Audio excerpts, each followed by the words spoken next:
Torej, tako kot že vrsto let zapored smo tudi nocoj pogostili na gospodarski zbornici več kot 45 predstavnikov veleposlaništev, tujih veleposlaništev v Sloveniji. Kar nekaj med njimi je bilo veleposlanikov. In veseli nas, da so se odzvali vabilo, da gospodarsko zbornico vidijo kot pravzaprav ključnega nosilca procesov internacionalizacije v Sloveniji. In po drugi strani smo jim pa mi hvaležni in se na ta način tudi zahvalimo vsako leto za njihovo pomoč pri naših aktivnostih. Nenazadnje vsakič, ko se odpravljamo v tujino ali ko pripravljamo seminarje o priložnostih na tujih trgih, seveda je prvi naslov, so to veleposlaništva, ekonomski svetovalci s podatki, večkrat nas tudi obiščejo na zbornici in so pripravljeni deliti svoje vedenje seveda o priložnostih in o trgih. Takšno druženje je seveda koristno tudi za naše delovanje v prihodnje. V Centru za mednarodno poslovanje bomo v letošnjem letu pripravili več kot 100 aktivnosti z področja pomoči podjetjem pri vstopanju na tuje trge in seveda pogosto, kot sem rekel, potrebujemo pomoč v teh državah in najlažje pridemo bodisi preko zbornic v tujini ali pa preko tujih veleposlaništev pri nas, tako da nam seveda nudijo svoje kontakte.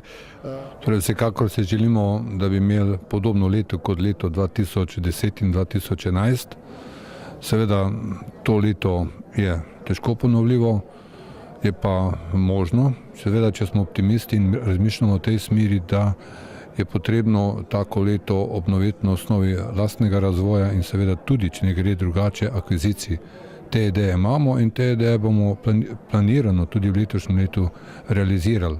Vsekakor pričakujemo, da bomo v letošnjem letu iz naslova razvoja iz preteklih let dodatno pridobili za 30 milijonov evrov dodatnih projektov in poslov strani avtomobilske industrije. Poleg tega pa pričakujemo tudi na področju energetike pridobili dodatnih nekaj naročil za 400 kV transformatorje in seveda to nas navdaja z optimizmom tudi za leto 2012. Vsekakor so pa napovedi, ki jih dobivamo strani tujine in pa strani tudi domačih makroekonomistov, take, da bi človek rekel, da bi malo trpel zaradi takih napovedi, zato ker so zelo, pesimistične. Glejte, kar se tiče same Slovenije in tudi kar se tiče te slovenske industrije, moje razmišljanje je tako, da je možno, da Slovenija v naslednjih nekaj letih povečuje svoj izvoz, ker izvoz je tisto področje oziroma tista podjetja, ki imajo močan izvoz, lahko ta izvoz tudi v naslednjih letih povečujejo, zato ker je ta slovenska industrija tako marginalna znotraj evropskega in svetovnega industrijskega prostora, da majhen izvoz za Slovenijo, ki pa je torej majhna prodaja za Evropsko unijo, pa je lahko velika prodaja za Slovenijo. To je tisto, kar lahko nas spremlja z določenim optimizmom. Torej, treba se soočiti z novo realnostjo. To, ko govorimo o krizi, je v bistvu nekaj, kar pravzaprav je že neizpeto ali pa izpeto, namreč v smislu tega, ta kriza je postala vsakdanjost. To je normalno stanje in to novo realnost je treba pač sprejeti kot gotovo dejstvo in začeti v teh novih okoliščinah delovati. Seveda je pa treba temu prilagoditi nov poslovni model. Namreč poslovni modeli izpred krize niso več uporabni za ta čas, ki je zdaj nova realnost.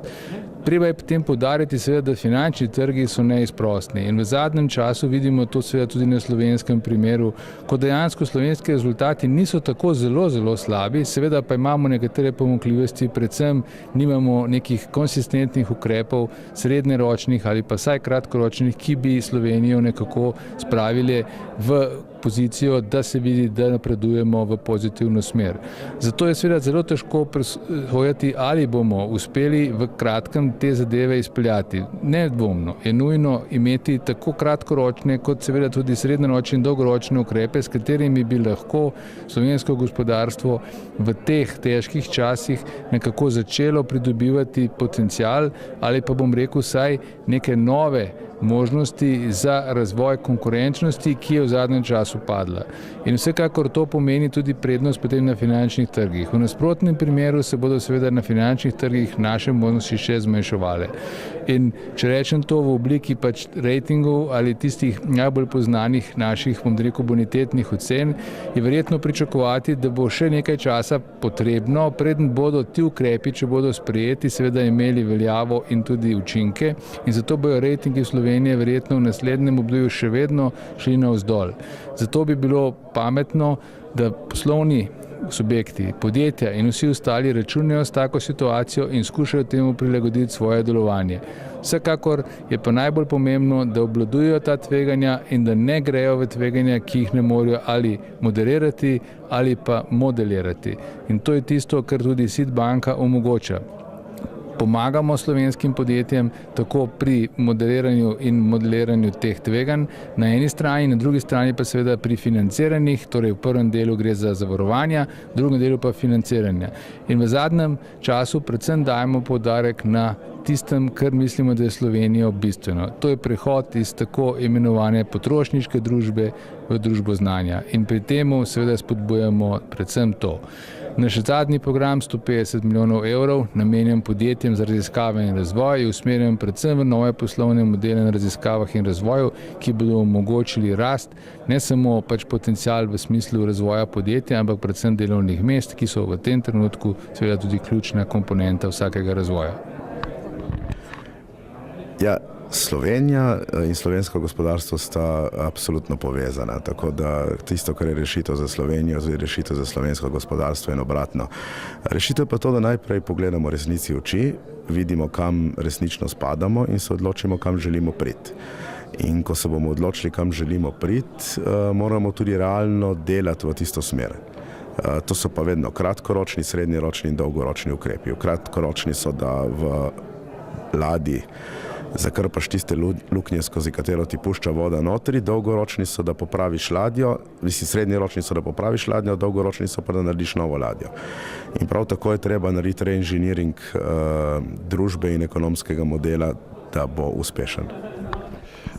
Dovolite mi, da ob tem omenim res in se zahvalim še enkrat tudi na ta način češkemu veleposlaniku Petru Voznici, ki nam je lani res nesebično pomagal utirati pot slovenskim podjetjem in nam seveda v Irak, v Kurdistan. On je tam 5 let deloval, preden je prišel v Slovenijo in seveda z vsemi svojimi kontakti, ki jih je vzpostavil, je res, kot sem dejal, dobrovoljno nam pomagal in na ta način pravzaprav presegel meje svojega delovanja, ampak to je ta odnos, ki ga zgradiš skozi pravzaprav leta sodelovanja z njimi.